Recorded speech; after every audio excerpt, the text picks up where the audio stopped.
Oi, turma. Espero que estejam novamente todos bem.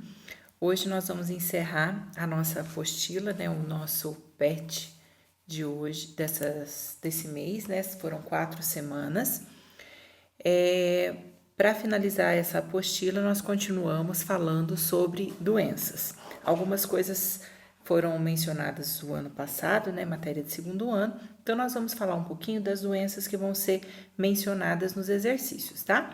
Aqui eu coloquei só uma foto ilustrando alguns agentes etiológicos. Lembrando que agente etiológico é o que causa a doença, por exemplo, um verme, um vírus, uma bactéria, um protozoário.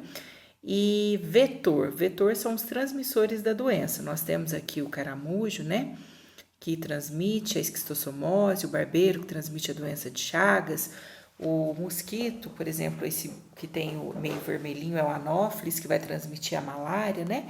Então, nós temos aqui algumas representações de agente etiológico, que é quem causa a doença, e vetor, que é quem é o veículo, é quem transmite a doença. Bom, primeiro nós vamos falar um pouquinho a respeito da AIDS. A AIDS, ela vai ser uma síndrome da imunodeficiência adquirida. Ela é uma síndrome porque ela é um conjunto de sinais e sintomas que a pessoa vai apresentar. Não é um único sintoma que a pessoa apresenta, mas sim um conjunto. Imunodeficiência, porque ela vai destruir o sistema imunológico da pessoa, que é o sistema de defesa da pessoa, é a falência do sistema de defesa. Adquirida, porque é uma doença que pode ser adquirida, como o nome já diz, em qualquer fase da vida, não é uma doença genética. Ela é causada pelo HIV, que é o vírus da imunodeficiência humana. A pessoa pode adquirir esse vírus através da relação sexual, contato do esperma com a secreção vaginal. Se um tiver contaminado, vai passar para o outro. Através de transfusões sanguíneas, isso hoje em dia não é tão comum, né? Porque antes de fazer uma transfusão, se realizam vários exames para ter certeza que está tudo bem com a pessoa, né? Que o sangue que vai ser usado não tem nenhum tipo de contaminação. Uso de seringas e agulhas descartáveis, descartáveis não, contaminados, né? Se a seringa, uma pessoa usou lá, eu tenho AIDS, eu usei, vai ficar ali o vírus e a outra pessoa espeta também, vai acontecer a contaminação. Principal característica é a destruição do sistema imunológico, que é o sistema de defesa da pessoa. Quando eu falo de sintomas de doenças varia muito de pessoa para pessoa, porque cada organismo reage de uma forma. Então, aqui eu coloquei alguns sintomas que pode acontecer, né? Esses sintomas podem acontecer, mas isso varia muito de pessoa para pessoa. Aumento dos gânglios linfáticos é a formação de íngua pelo corpo da pessoa. Então, vai formar íngua, não quer dizer que eu tô com uma íngua, um carocinho aqui, nossa, tô contaminado. Não. É comum uma infecção de garganta, ter a formação de uma íngua nessa região do pescoço, isso é comum. Só que uma pessoa que tem AIDS, ela vai ter muitas ínguas, né? O gânglio aumenta, vários gânglios espalhados pelo corpo, e esses gânglios eles vão aumentar de tamanho. Então, a formação de ínguas não só nessa região do pescoço, axila, virilha, e vai se espalhando por todo o corpo da pessoa. Febre, emagrecimento, porque ocorre a perda do paladar, a pessoa fica sem apetite, ficando sem apetite, leva ela ao emagrecimento. Essas doenças oportunistas que eu coloquei são doenças que geralmente não matam. Uma pneumonia, que a pessoa poderia ficar curada, uma gripe mais forte, que a pessoa poderia ficar curada. Como ela está com o sistema de defesa destruído, ela não consegue produzir os anticorpos contra essas doenças, então ela pode morrer por uma simples gripe. Sarcoma de Kaposi, alguns falam sarcoma de Kaposi, surgimento é uma bolinha marrom, meio amarelada, é um tumorzinho que vai aparecer, um tumor maligno, né? São tumores malignos que aparecem pelo corpo da pessoa. Começam aparecendo na parte externa e depois toma também a parte interna, os órgãos da pessoa. Mas isso geralmente acontece em estágio terminal da doença. Profilaxia, lembra que profilaxia é a prevenção. Então, para prevenir, uso de preservativo, seringas e agulhas descartáveis, não usar nenhum instrumento cortante de forma comunitária, ter muito cuidado com isso, para que o sangue de uma pessoa não tenha contato com o sangue de uma outra pessoa que possa estar contaminada. Depois, a malária. A malária tem uma questão que vai falar sobre ela também, nós até comentamos alguma coisinha em uma questão para trás, que a malária ela é endêmica, ela acontece em algumas regiões. Não é no mundo inteiro, não é uma pandemia, mas ela é constante em determinadas regiões. Ela vai ser transmitida pela picada da fêmea do mosquito Anopheles. Coloquei em itálico aí a palavra Anopheles porque é o nome científico. Coloquei só o gênero porque podem aparecer espécies diferentes, mas é o mosquito Anopheles. O agente etiológico, que é o causador da doença, é o Plasmodium. Também coloquei só o gênero porque tem mais de uma espécie de Plasmodium que causa a malária. Plasmodium é um protozoário. É um protozoário desprovido de organelas locomotoras, né? Um esporozoário que nós chamamos, matéria do 2º ano. Então, o agente etiológico é o Plasmodium. Quando o Anopheles pica a pessoa, ele vai passar esse protozoário para a pessoa, o protozoário cai na corrente sanguínea, geralmente ele costuma ir para o fígado e para a hemácia da pessoa também, para o glóbulo vermelho da pessoa. Os sintomas, eu coloquei alguns, como eu disse, o sintoma varia, né? Febre alta, geralmente a febre mais de 40 graus. Essa febre, dependendo da espécie de plasmódio, ela pode ser de 24 em 24 horas certinho, 48 em 48 horas certinho, é quando acontece os picos de febre da pessoa. Febre muito alta, como consequência da calafrio, tremor, sudorese, é a produção de suor excessivo, dor de cabeça, né? São os sintomas mais comuns. Para prevenir essa doença, o inseto ele fica mais em região de mata. Então, por isso que é comum no Brasil, na região norte, casos de malária. Na nossa região, nós não vamos falar sobre malária, né? É comum na região norte, tanto é que quem vai para lá tem que tomar cuidado, porque lá é muito comum casos de malária. Usar mosquiteiros, né? Lá é comum ao redor da cama usar o cortinado ou mosquiteiro, né? Que alguns chamam. Usar roupas, calça, né? Usar blusas de manga comprida, usar tela nas portas e janelas.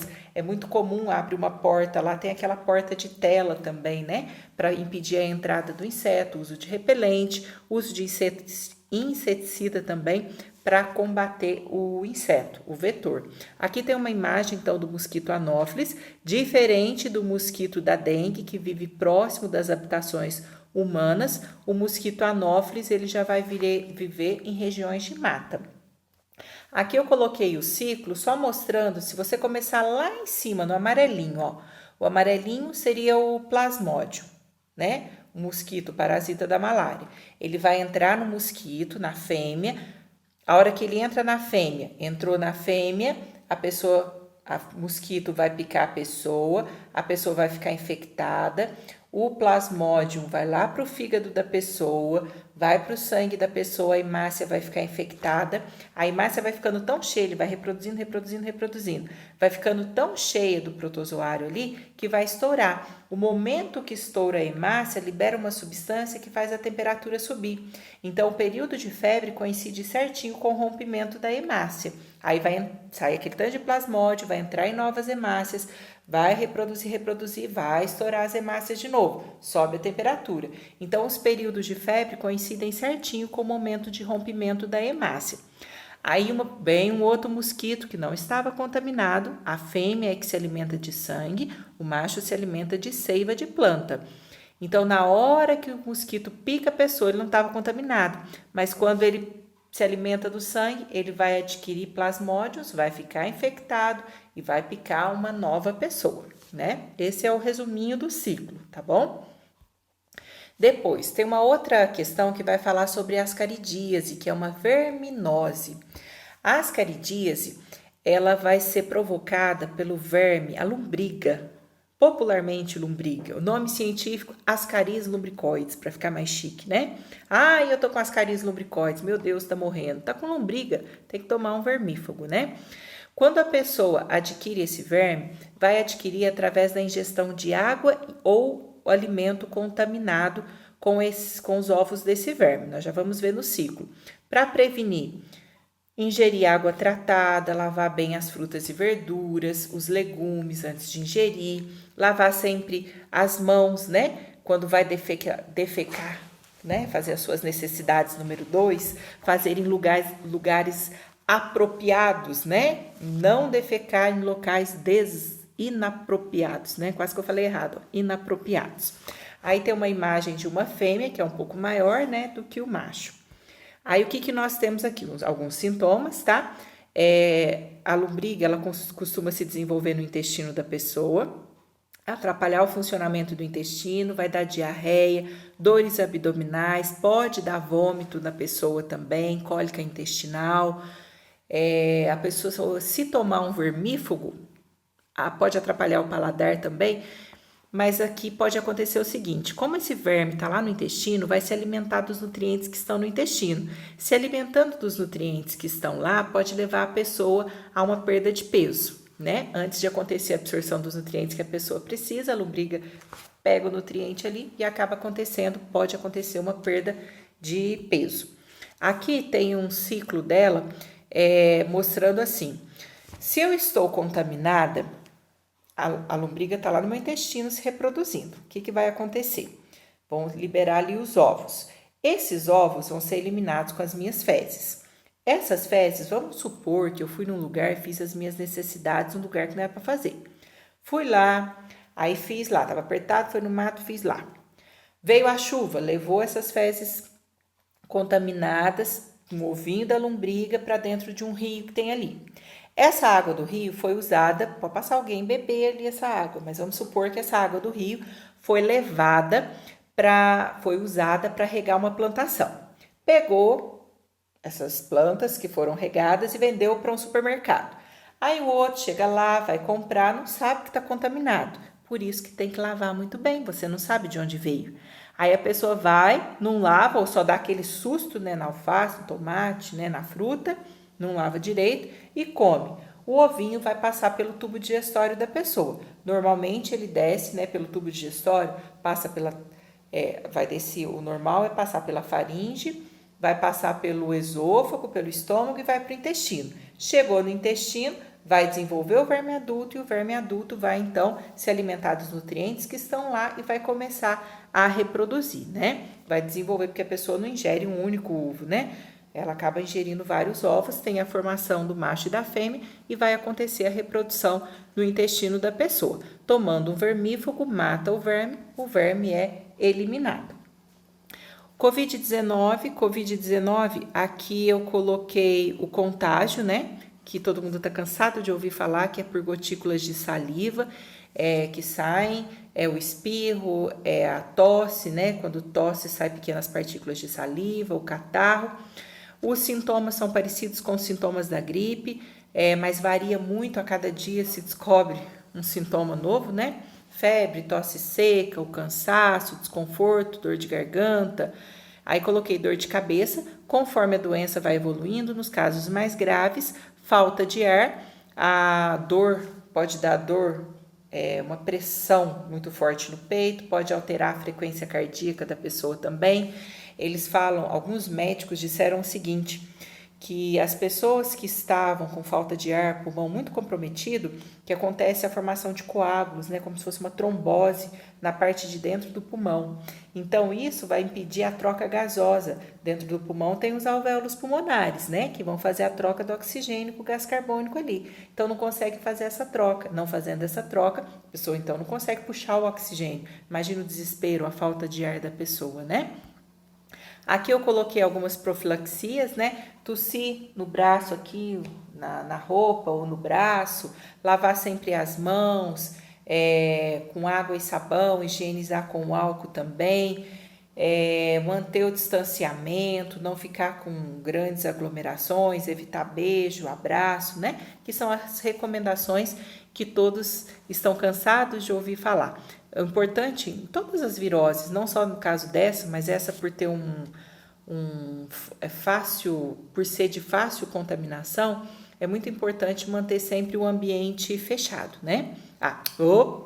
Manter o ambiente sempre arejado, aberto, não deixar o ambiente fechado. Olha eu falando o contrário aqui, deixar o ar circular, né? Porque o ar circulando impede que fique parado ali no ar micro-organismos, como é o caso do vírus, né? Covid-19. A primeira doença, ela vai falar sobre a AIDS, vai falar que teve uma redução no número de mortes, né, provocados pela AIDS, e isso se deve a quê? Tem que tomar cuidado com essa questão, porque muita gente já vai direto na letra A, né? Ó, isso se deve à redução no número de mortes, aumento do uso de preservativo nas relações sexuais. Tá. Torna o vírus menos letal? Usar preservativo vai fazer o vírus matar menos? Vai impedir a transmissão do vírus, né? Mas não vai impedir que o vírus mate. Quem está contaminado não vai deixar, de repente, de morrer porque usou o preservativo. Então, olha para ver esse finalzinho aqui estranho. Melhoria das condições alimentares dos soropositivos. Nisso, sempre a alimentação sempre foi da mesma forma, né? Pode ter melhorado um pouquinho, mas de repente alguém piorou um pouquinho, não tem a ver com a parte alimentar. Desenvolvimento de drogas, que são os coquetéis, que permitem diferentes formas de ação contra o vírus HIV. A cada dia sai um coquetel novo, drogas novas, para impedir a reprodução do vírus. Não vai, por enquanto, não tem nenhuma que mate o vírus, mas os coquetéis, eles bloqueiam a reprodução do vírus e a cada dia saem, sim, coquetéis novos para que diminua o número de morte de pessoas por AIDS, né? De pessoas devido a AIDS. A letra D é melhoria sanitária, instalações sanitárias, não tem nada a ver com a AIDS. Campanha que estimula a vacinação contra o vírus. Gente, tem vacina contra a AIDS? Até o momento, não, né? Bom, aqui tem um mapa que vai mostrar a malária, né? Tá falando sobre a malária no mundo e vai pedir para falar, de acordo com essa distribuição na América do Sul, o que a malária vai ser. Pandemia não, porque tinha que afetar o mundo todo, né? Tá vendo que pega só essa região mais tropical, né? Esse pedaço de cima, perto da linha do Equador, bem entre o Equador e o trópico aí, né? Então, pandemia é um surto.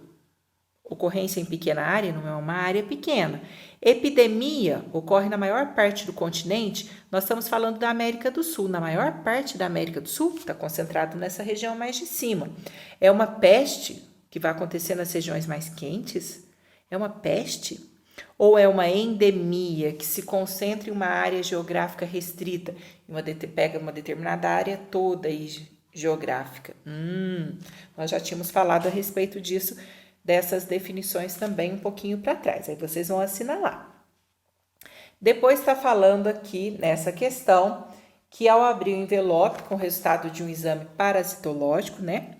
É um exame de fezes, o Jequinha leu positivo para ovos de Ascaris lumbricoides. Qual medida preventiva deve para a doença parasitária a seguir não foi executada por Jequinha na sua rotina diária? Se ele está com Ascaris lumbricoides, gente, a forma de contágio, nós não falamos que é a ingestão de água ou alimentos contaminados? Ou a criança, às vezes, coça a região lá de trás, né?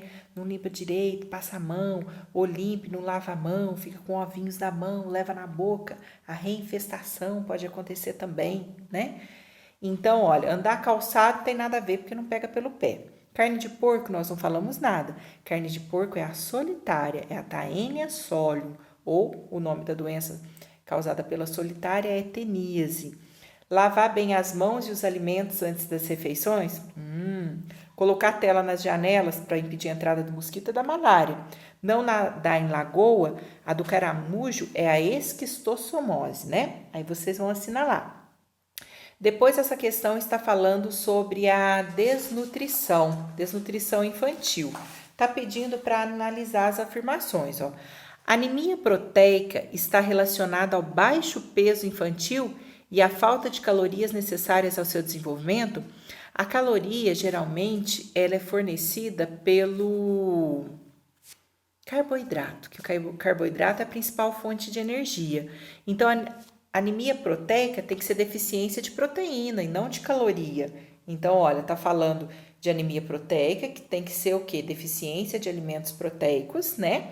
E aí tá falando calorias necessárias ao seu desenvolvimento. As que vão fornecer calorias, que vão fornecer energias, em primeiro lugar, são os carboidratos. Então, essa afirmação é estranha. A proteína animal que provém da carne, peixes, ovos e leite é fonte de todos os aminoácidos essenciais, realmente. Os essenciais nós adquirimos através dos alimentos e os não essenciais é que nós produzimos no nosso organismo. A síntese de hemoglobina está diretamente relacionada à anemia. Pode ser prejudicada, entre outros fatores, pela falta de ferro. Não tem ferro, não forma hemoglobina, não forma hemácia, provoca a hemácia corretamente, provoca anemia. E a vitamina B12, lembra da anemia perniciosa? Até de primeiro ano. A anemia, a falta da vitamina B12 provoca anemia perniciosa. A hemácia, o glóbulo vermelho, não forma corretamente. Aí nós temos a presença de hemácias imaturas no sangue, glóbulos vermelhos imaturos no sangue. Aí vocês vão assinalar a correta. Depois tem uma questão aqui, essa questão, a número 5, a 5 e a 6 vai falar sobre o Covid. Então, nessa número 5, tem um texto falando sobre o Covid. Na letra A, vai perguntar por que a Organização Mundial classificou o Covid como pandemia. Lembra? Afeta o mundo todo, né? Tem países afetados em todos os continentes. Explicar por que o isolamento social é a principal medida profilática, porque é de fácil transmissão, são gotículas de saliva, né? Então é importante esse isolamento, não ficar todo mundo muito junto para não fazer contágio, para não ocorrer então a transmissão. Segundo o pesquisador entrevistado, a interrupção do isolamento pode acarretar o colapso pelo SUS. Colapso do SUS. É o quê? Se muita gente contrair a doença e manifestar os sintomas graves, lembra? Precisa do respirador, porque ela não consegue respirar. Só que não tem respirador suficiente para todas as pessoas, eles não vão dar conta de atender todo mundo. Aí vai ser o colapso, eles vão ter que começar a escolher quem vive, quem não sobrevive, né? Quem vive e quem morre. Olha que tristeza, né? Vocês vão responder com as palavras de vocês. A número 6 vai pedir para elaborar um folder. É claro que vocês não vão fazer um folder, né? Então, vocês vão elaborar respostas com as informações. Qual que é a principal forma de contágio do Covid? Quais são as principais formas de prevenção? Cita a forma de contágio, né? E cita algumas formas de prevenção. Bom, espero que tenha explicado um pouquinho, é rapidinho, é claro, né? Não dá para a gente detalhar muito, mas que vocês consigam fazer as atividades. Novamente vai ser enviado o formulário. Vocês vão responder até na segunda-feira. O prazo essa semana vai ser um pouquinho menor, porque eu tenho que terminar de preencher para enviar para a escola, que nós temos a data para enviar quem fez as 4 semanas. Se alguém não fez, primeira semana não mandou foto, a segunda ou terceira semana não respondeu o formulário, responda, porque eu vou ter que enviar para a escola e vai contar como presença para vocês, tá? E tá ficando marcadinho comigo também quem está fazendo todas as atividades, tá bom? Fiquem com Deus.